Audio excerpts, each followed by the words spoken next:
You've never drank in your life, have you? Never. So I have no idea what the hell is going on. You must have been that sleep deprived, that distracted. Alec was probably Skype calling you. Yeah. Does he watch this shit? Didn't you say this was his favorite series? I feel like he stopped watching after it became... Like, there was like a string of episodes that were like, even I watch it and I'm like, have people been watching this? Maybe they forget week by week since this is the weekend playthrough. Yeah. Maybe like there's like a decent amount of views on the Saturday episode and then on the Sunday episode they're like, oh yeah, this is shite. But then a week goes by and they're like, I remember liking this alright. Alright. You know, I was about to give you credit for that being the backwards Jerry Seinfeld thing being funny. I did that. I forgot that I did that. You just revealed your actual sense of humor and how terrible it is. The backwards Jerry Seinfeld, like, alright, it's like you finish off the joke with like a backwards Jerry Seinfeld. I was like, you know what? I'm not going to be mad at you that time. You know, that was alright. But before I could even start saying that, you made that joke. Yeah, by the Question of the day, do you watch this shit? No. Well, obviously you're watching it, so I guess the question of the day is why? That's a good question. That's a good question. Is this funny? Is this nonsense? Is this nonsense funny? Yeah, Eric's in one of those salty moods right now. I guess so. I just wonder. The fatalist of curiosities, as they say. Want the term fatal curiosity to become a trend. My old bean, the village leader was just looking for you. Bean. Is he British? British? He wants to thank you, but hurry, He might just tell you what the treasure is if he's feeling thankful enough. I don't think he's supposed to be British. Yeah, I've always imagined he was. He never says anything in a British... But he does say, like, Oh, I like how he's, like, standing on the thing. Is that really the thing? That's yeah, cute. I already got it already, so I already got the thing that's in there. Does he move later on? You truly are a hero. We deeply appreciate your valor. I'm saying, well, if you didn't get the star piece already, would you have been able to get it? Well, he won't stay there forever. Oh, okay. He's just here right now because he has something in the statue. Because, like, the star spirit we need is in the volcano, so he's supposed to help us get there. And he's jerking himself off right now. Where is it?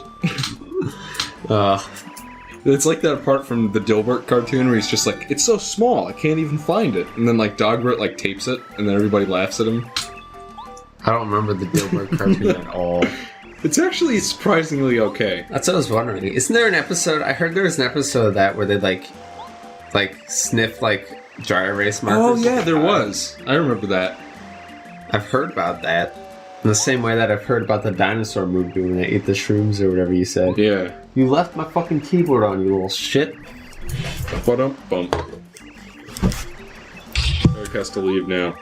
Yeah, but Sushi didn't know that we had to save a princess. So she's wondering why we want to go in the volcano, and she's like, I'm against this!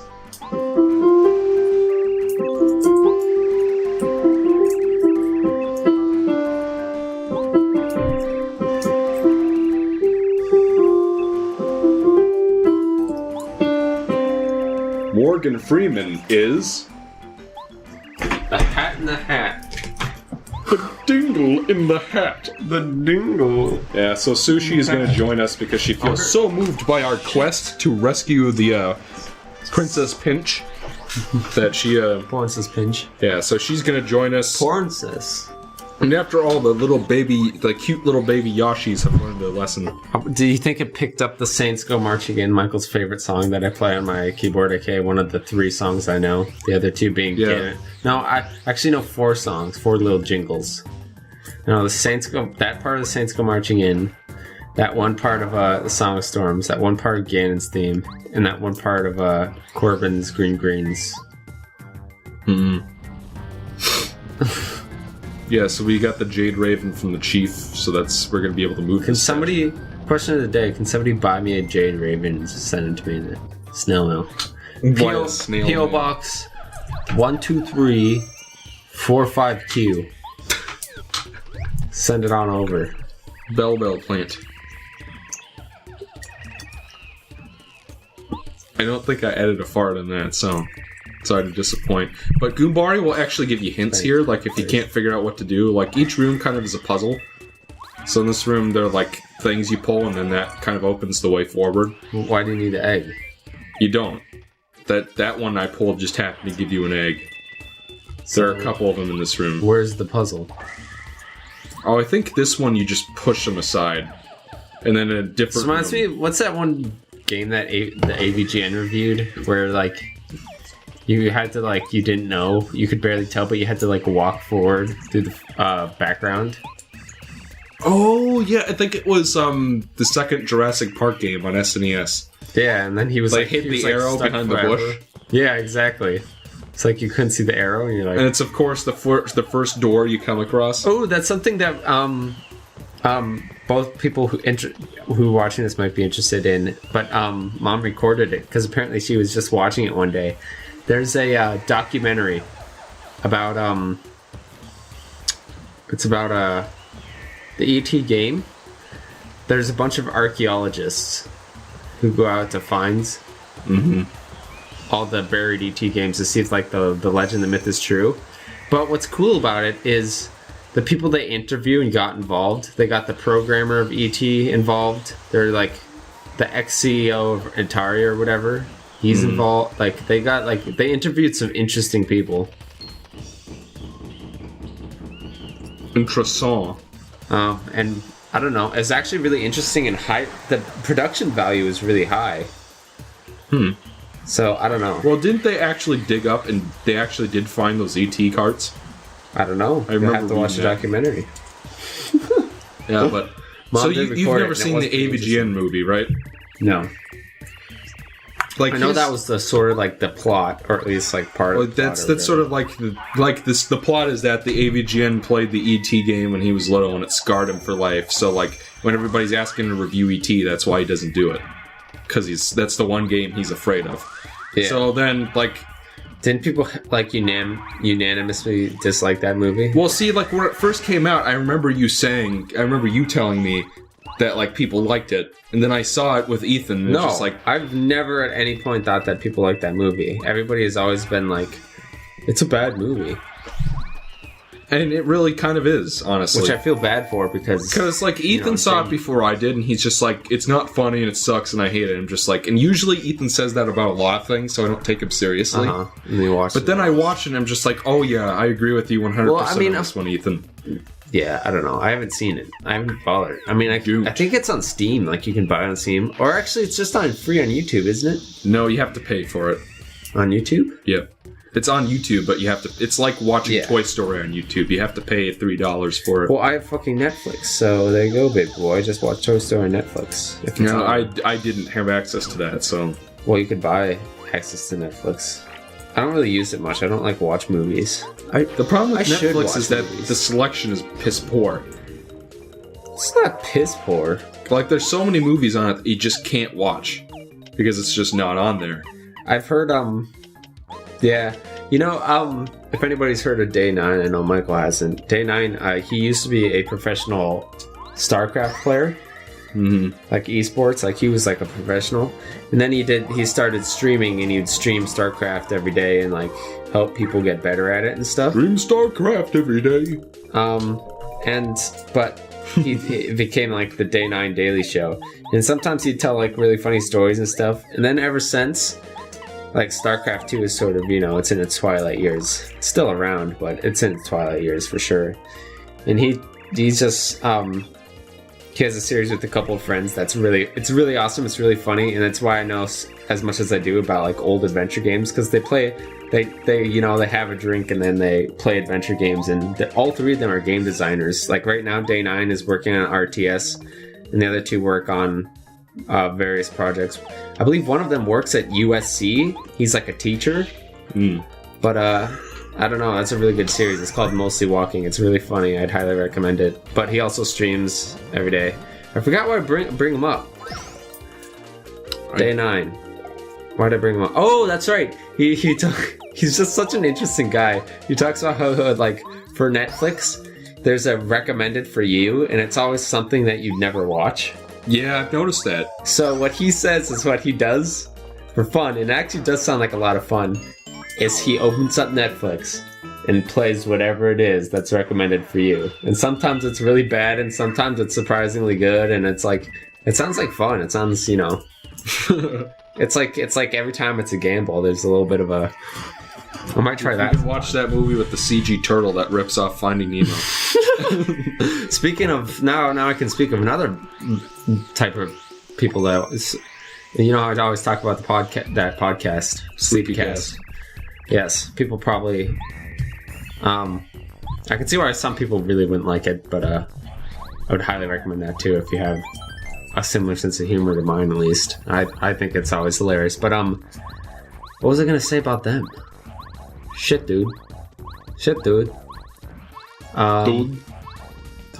I forget their relevance to this. I was gonna say something that they talked about, but I forget. I hate forgetting things, Michael. Because then I just sound like an asshole. Bringing up something. Name dropping. Yeah, everybody go watch Sleepy Cabin. Sleepy Cast. And go watch all the animates. Those guys are fucking starving. Yeah, so this is the other boss from Yoshi's Island. They're not starving. Some of them have, like, more stable jobs.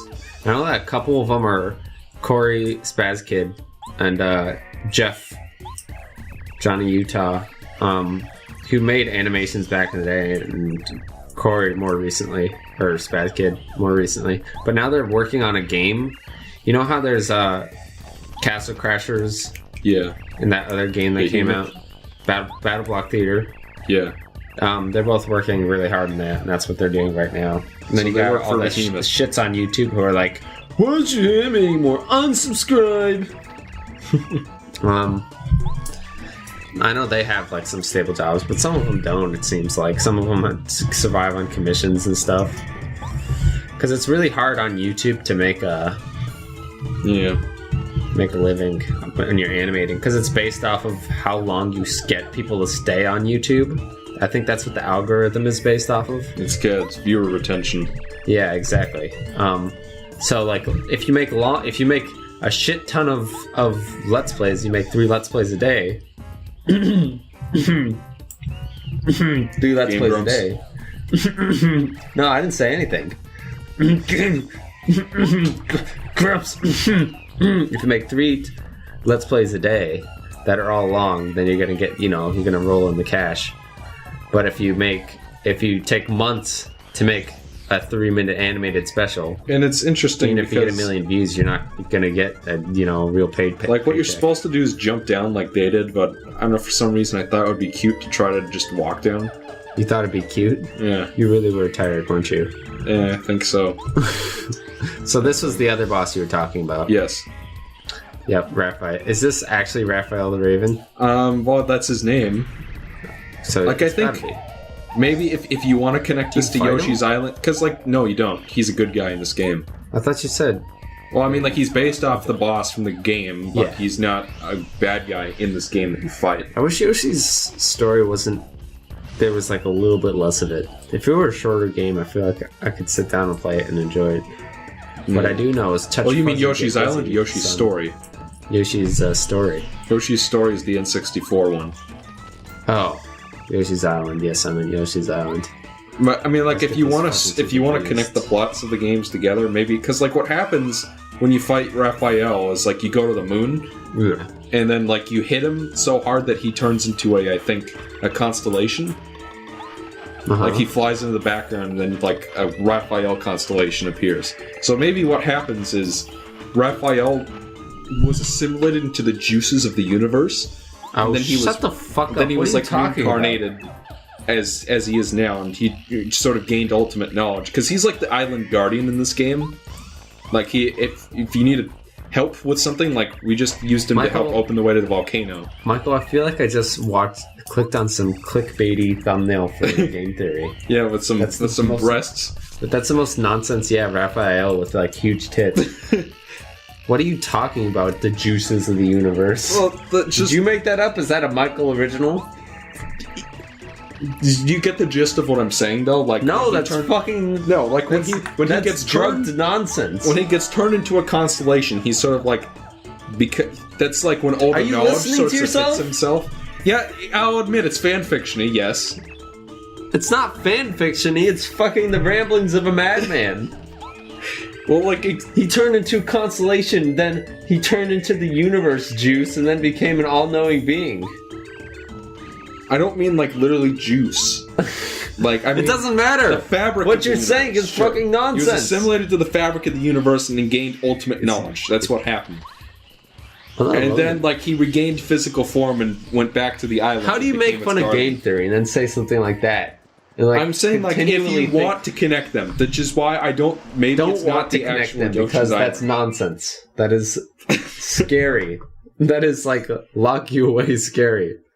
See, now you know what it's like. Now editor Michael's going to know it's like once the screen turns black and we're still talking. Get to edit some fun stuff in. Mm-hmm. You see Bolby with the Hitler stash? I did see that. That was funny. That was a high quality joke I made just then. The toothbrush mustache, as it were. That was, yeah. You know how lazy that was? I looked up toothbrush mustache PNG.